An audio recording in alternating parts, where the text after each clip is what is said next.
My grandfather was a cobbler. Back in the day, he made custom-made shoes. I never got to meet him. He perished in the Holocaust. But I did inherit his love for making, except that it doesn't exist that much anymore. You see, while the Industrial Revolution did a great deal to improve humanity, it eradicated the very skill that my grandfather loved, and it atrophied craftsmanship as we know it. But all of that is about to change with 3D printing, and it all started with this, the very first part that was ever printed. It's a little older than Ted. It was printed in 1983 by Chuck Hall, who invented 3D printing.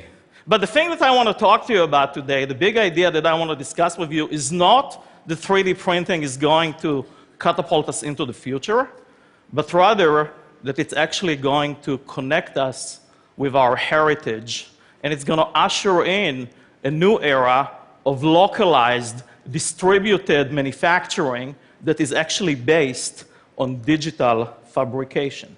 So think about useful things. You all know your shoe size. How many of you know the size of the bridge of your nose or the distance between your temples? Anybody? Wouldn't it be awesome if you could, for the first time, get eyewear that actually fits you perfectly and doesn't require any hinge assembly, so chances are the hinges are not going to break. But the implications of 3D printing go well beyond the tips of our noses. When I met Amanda for the first time, she could already stand up and walk a little bit, even though she was paralyzed from the waist down. But she complained to me that her suit was uncomfortable. It was a beautiful robotic suit made by Exobionic, but it wasn't inspired by her body. It wasn't made to measure. So she challenged me to make her something that was a little bit more feminine, a little bit more elegant, and lightweight. And like good tailors, we thought that we would measure her digitally. And we did. We built her an amazing suit. The incredible part about what I learned from Amanda is a lot of us are looking at 3D printing, and we say to ourselves, it's going to replace traditional methods. Amanda looked at it and she said, it's an opportunity for me to reclaim my symmetry and to embrace my authenticity. And you know what? She's not standing still. She now wants to walk in high heels. It doesn't stop there. 3D printing is changing personalized medical device as we know it, from new, beautiful, conformal, ventilated scoliosis braces to millions of dental restorations and to beautiful bracings for amputees. Another opportunity to emotionally reconnect with your symmetry. And as we sit here today, you can go wireless on your braces with clear aligners. All your dental restorations, millions of in-the-ear hearing aids are already 3D printed today. Millions of people are served today from these devices. What about full knee replacements? From your data made to measure, all of the tools and guides are 3D printed. GE is using 3D printing to make the next generation LEAP engine that will save fuel to the tune of about 15% and cost for an airline of about $14 million. Good for GE, right? And their customers and the environment. But you know, the even better news is that this technology is no longer reserved for deep-pocketed corporations. Planetary Resources, a startup for space explorations, is going to put its first space probe later this year. It weighs a fraction of a NASA spaceship. It costs a fraction of its cost. and it's made with less than a dozen moving parts, and it's going to be out in space later this year.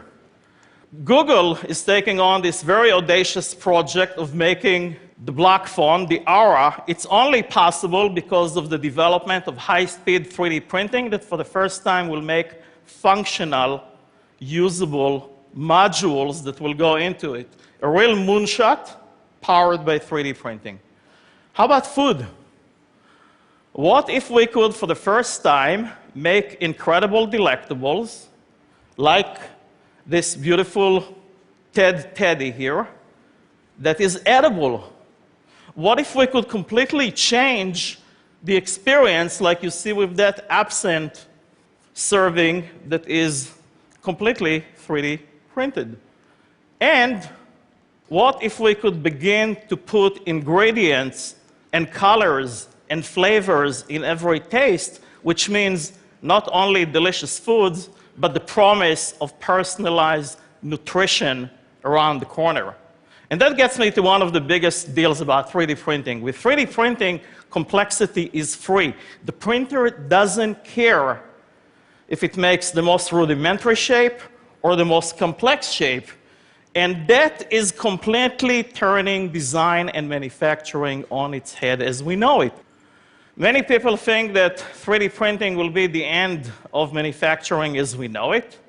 I think that it's the opportunity to put tomorrow's technology in the hands of youngsters that will create endless abundance of job opportunities. And with that, everybody can become an expert maker and an expert manufacturer. That will take new tools. Not everybody knows how to use CAD. So we're developing haptics, perceptual devices that will allow you to touch and feel your designs as if you play with digital clay. When you do things like that, and we also develop things that take physical photographs that are instantly printable, it will make it easier to create content. But with all of the unimagined, we will also have the unintended, like democratized counterfeiting and ubiquitous illegal possession. So many people ask me, will we have a 3D printer in every home? I think it's the wrong question to ask. The right question to ask is, how will 3D printing change my life? Or in other words, what room in my house will 3D printing fit in? So everything that you see here has been 3D printed, including these shoes at the Amsterdam Fashion Show. Now, these are not my grandfather's shoes. These are shoes that represent the continuation of his passion for hyperlocal manufacturing. My grandfather didn't get to see Nike printing cleats for the recent Super Bowl. And my father didn't get to see me standing in my hybridized 3D printed shoes. He passed away 3 years ago. But Chuck Hall, the man that invented it all, is right here in the house today. And thanks to him, I can say, thanks to his invention, I can say that I am a cobbler too. And by standing in these shoes, I am honoring my past while manufacturing the future. Thank you.